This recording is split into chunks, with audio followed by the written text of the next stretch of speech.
Good morning. We should help our kids and young generation to stay closer to the reality. So they know what is life is. Life is not all about it's a bed of roses. There are challenges, there are good time and bad time. And sometimes following Jesus Christ, it can be very, very expensive, or you can say you have to cost for it. Sometimes you have to lose your life for Jesus Christ in order to be true with your faith. People, they are living in the persecuted country, but they are not living their faith. They've been told that when you follow Jesus Christ, you're going to be persecuted and people, they may hate you. Do you still want to follow Jesus Christ? They say, yeah, we still want to follow Christ. Because we know there are consequences following Jesus Christ. There are consequences follow the truth. But unfortunately, in America, sometimes people, they don't want to hear about the persecution. They don't want to look forward to the persecution. I can understand.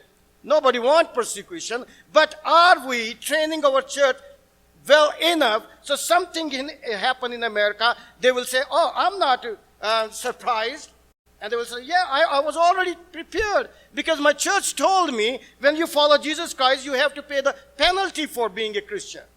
Unfortunately, in American church, most of the time, people, they don't talk about this subject. There is a prosperity gospel. Everything will be good and fantastic. We love to keep our church in the imagination and mythology because we don't like to speak the truth, because we know if we will speak the truth, church start decreasing. We like growth. We like numbers. That is what America is famous for. American people, they like number counting head. But that is very opposite to the God standard. God is not looking for heads and counting heads. He's counting the true believers. He wants the people, they really, with a heart, follow him. He's not after the quantity, he's after the quality. He wants a deeper theology, the people they know, and they live whatever they listen. And will not be hurt easily by people when the people, they tell them, oh, you hurt my feeling by telling me the truth, It's so very, strange. When you tell the truth, people, you hurt my feelings. And the church is telling all the people, Christianity is all about comfort and peace and everything. I said, no. Christianity is tough. We have to tell people Christianity is not easy. It's not easy peasy cheesy. Sometimes you have to do the things that people, they don't like. That's why people, they're being persecuted. They have the choice to leave their faith and join Islam. They will be fine. They can live over there peacefully. But they're not doing this. Someone once marked that Christianity in America is a mile wide and inch deep. That's the Christianity in America. Nowadays you are hearing about the mega churches. When we talk about the mega churches, people, they get excited. Look at churches growing. I said, no, the church is decreasing. What are you talking about? No, look at, there are 1,000, 10,000 people. I said, they are not converted Christian. They are all coming from the small churches. Because mega church is sucking the life of the small churches. That's why you are growing. And this growth is not a healthy growth. This is cancerous growth. Growth are two types. Healthy growth and cancerous growth. You can also grow if you have a cancer. So what kind of growth we have? Growth means the people, they're coming from the unbeliever people, they're coming to the church and becoming a Christian. If we are making Christians again and again, there's no conversion. This is not a healthy growth. If it is a healthy growth, that's fantastic. But I'm thankful, God, because when Jesus talked to us, he said, where 2 or 3 gathered in my name, I will be there. I don't care. I needed 12 people to change the whole Roman Empire.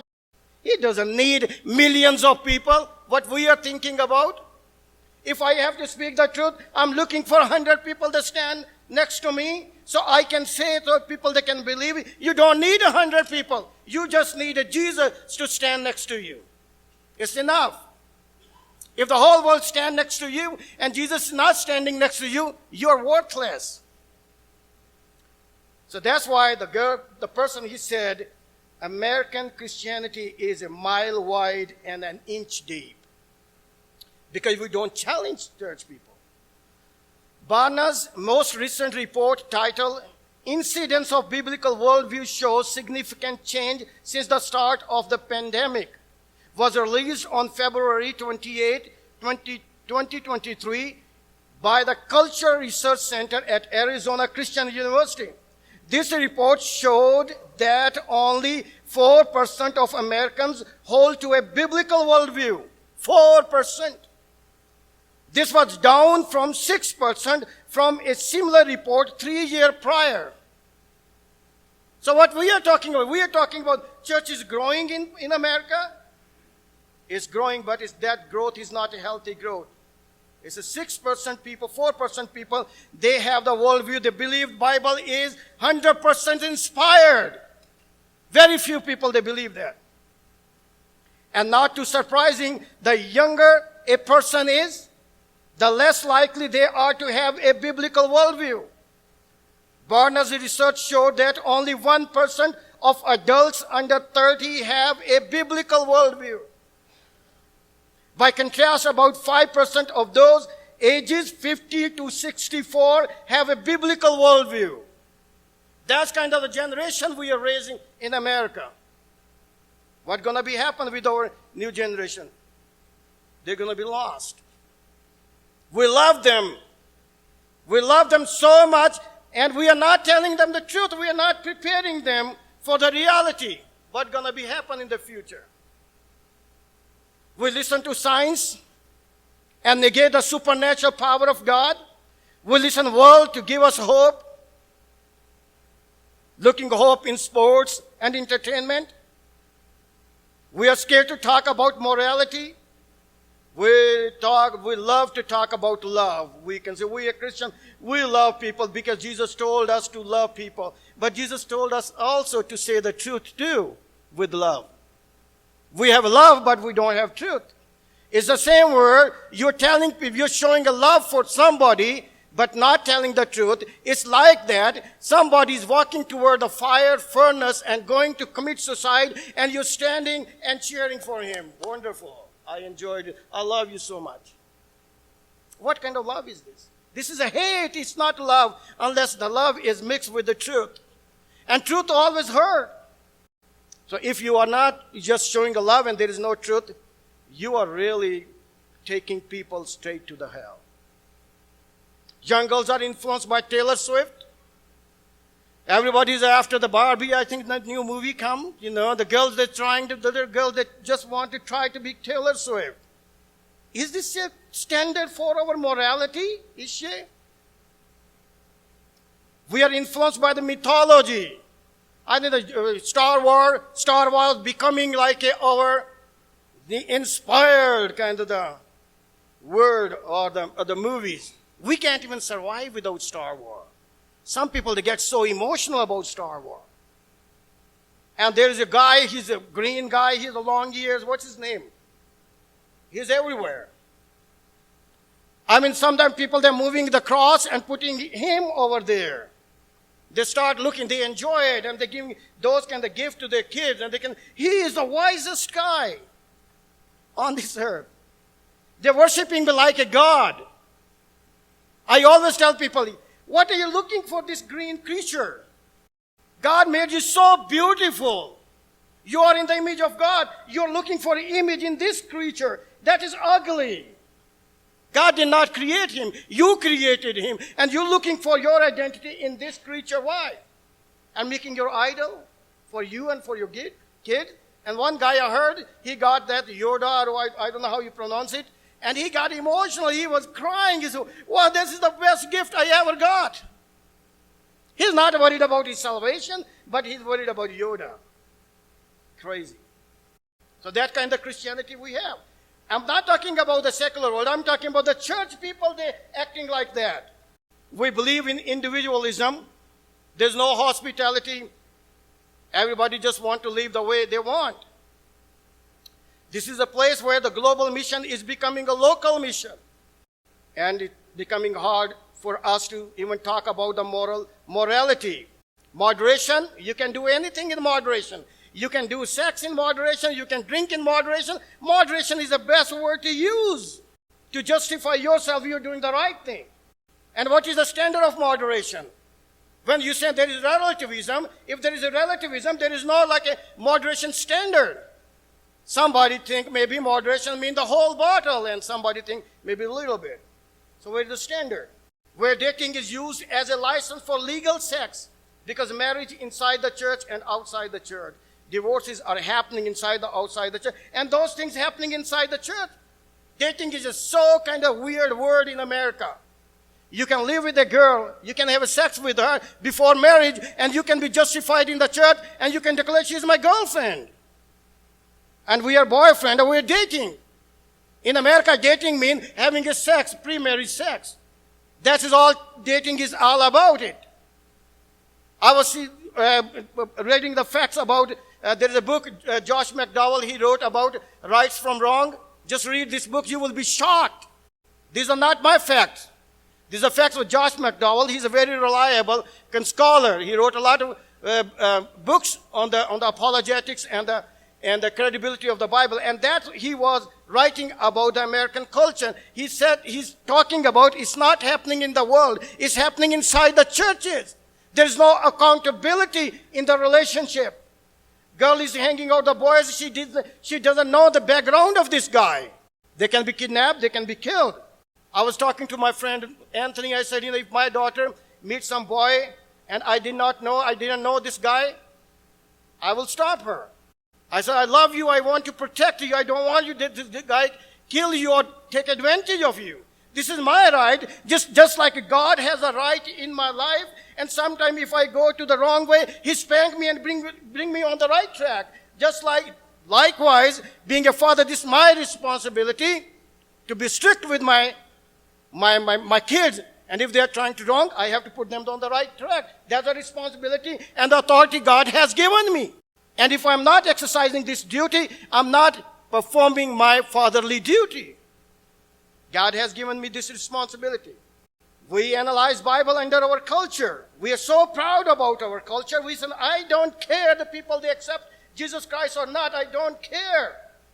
I love my culture. We don't want to have a change of culture for the sake of Jesus Christ. We want to keep our culture, and we want to keep the Bible. And we want to keep Bible under our culture, not over the culture. Everything should be under the Bible, not over the Bible. One very high-profile guy, he said, many high-profile Christians seem to believe the lie that if they just keep a low profile on matters of conviction, they will save their own skin. And in doing so, they lose their testimony.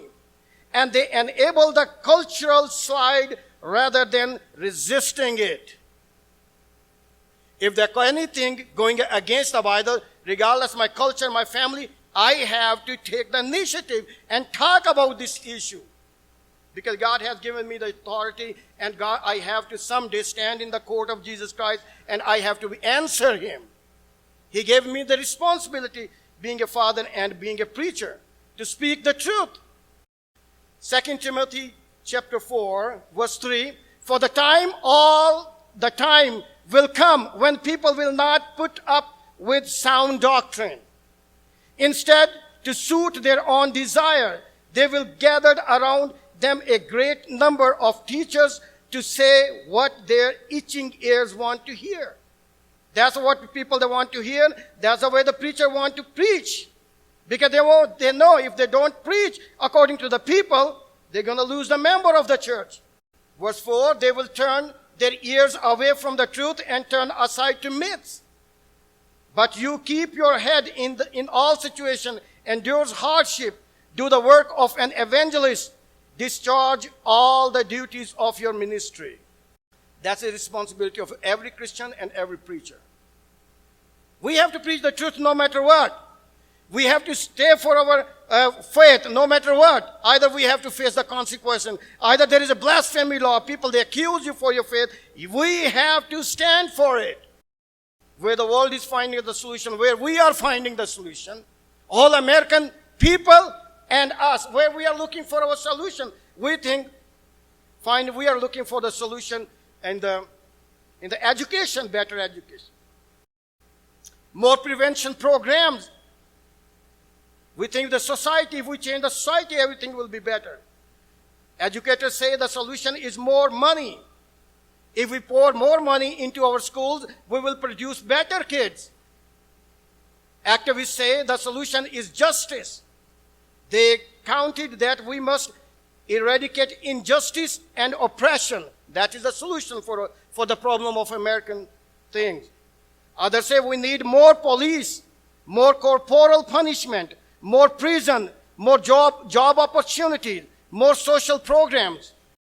Don't get me wrong. Many of these goals are worthy. I know these are worthy goals. But they will fall short every time because they address the symptoms. We are talking about the symptom. Probably we are worried about that our children will become less like us and more like the world out there, where promiscuity, dishonesty, and violence are a way of life. We should listen in this situation. Who we have to listen, where we can find the solution, what we have to do in this situation. Should we listen people? Should we listen our culture? Should we listen science? Should we listen the human philosophy? All kind of things. No. Galatians 1:10, Paul says, For am I now seeking the approval of man or of God? Or am I trying to please man? If I were still trying to please man, I would not be a servant of Christ. Actually, the servant word is not the servant. In Greek word means, I am the slave of Christ.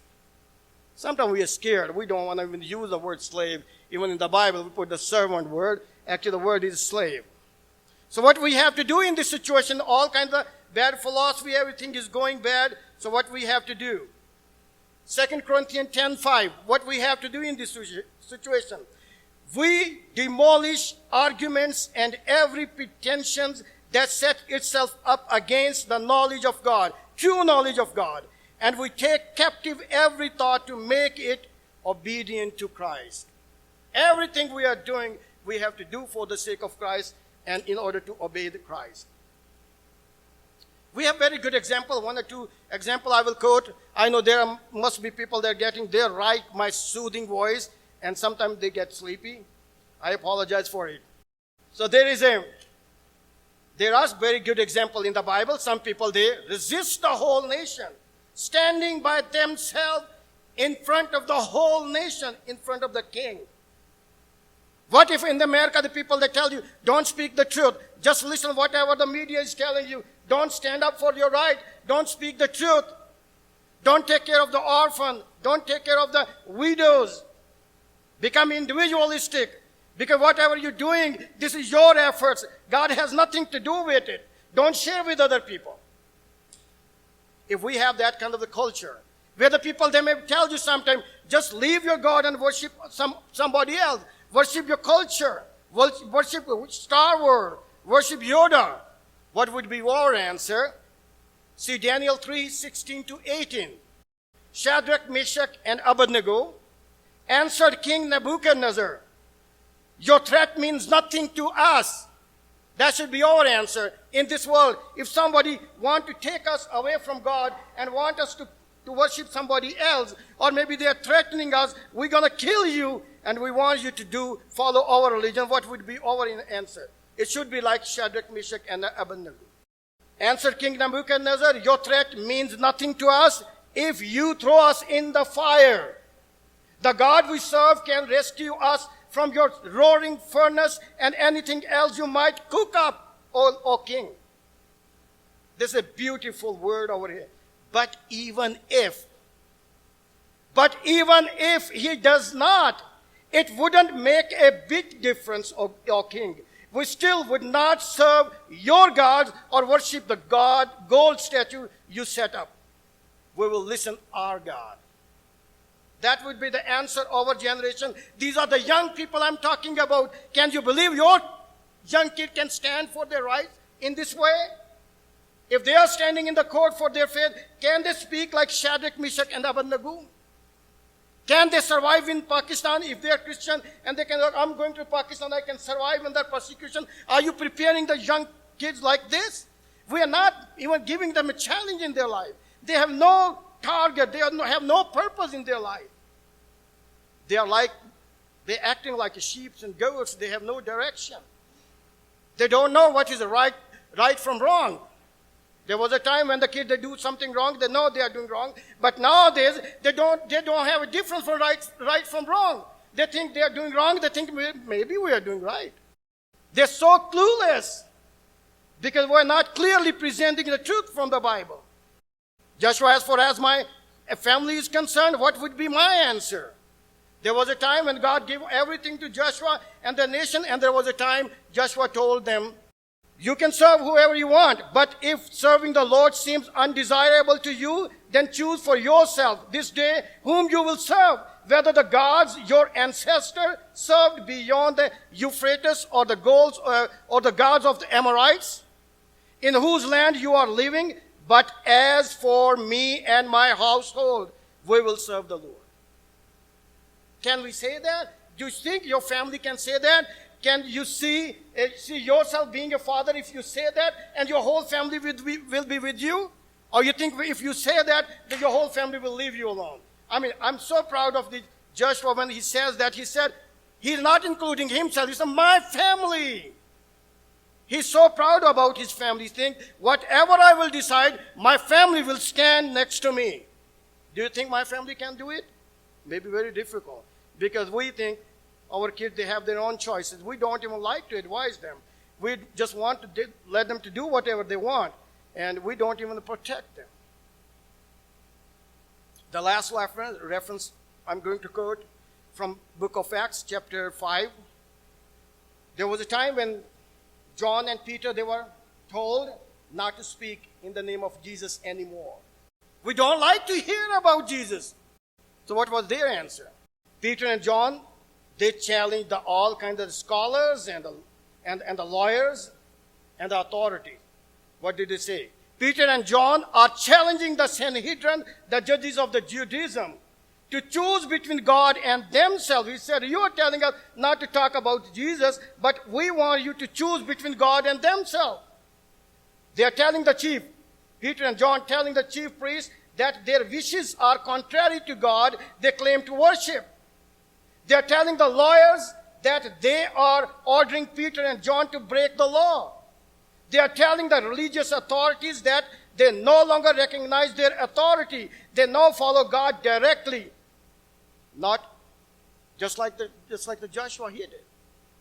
That should be our reaction in all kinds of circumstances. Good or bad circumstances, we have to stand for our truth. Government, like it or not, I don't care, because my ultimate king is Jesus Christ. And I have to say whatever he told me, not Donald Trump or any politician, Biden or anybody. I don't care about it. I want to follow Jesus, what Jesus is telling me. I'm not looking for hope in Donald or Biden. I'm looking for my hope in the Word of God and the truth. Once we change our priority and when we start to shifting our thought from the human to the Word of God and we start to focus on the cross, things start changing. But we are looking at a solution in the human knowledge and philosophy. Just speak the truth. Tell the truth. Love your neighbors. Love your kids. Tell them the truth. Tell them who they are. If somebody asks them who they are, they will feel proud to tell them, I am a Christian by the grace of God. I'm proud to be Christian. I don't care you like me or not, but I know my Jesus like me. That's matter to me. That's what the Christian people, they do. Sometimes the Muslim people, they come to the Christian people and ask them, I don't want to ride in your taxi because you have a cross in your car. Would you mind to move this cross? They said, it's okay. If you don't want to ride with me, it's okay. But the cross will stay there, no matter what. I don't care about my labor. Today I'll get labor or not for my family. But I will not move this cross from my car because I'm a Christian. That's my identity. So there is challenge. I hope this all kind of conversation, whatever I told, it won't be destructive, not discouraging. Being a Christian, I think this is my responsibility. Whatever God put in my heart, I would share with you. And I'm hoping this won't be discouraging, but be uplifting. God bless you.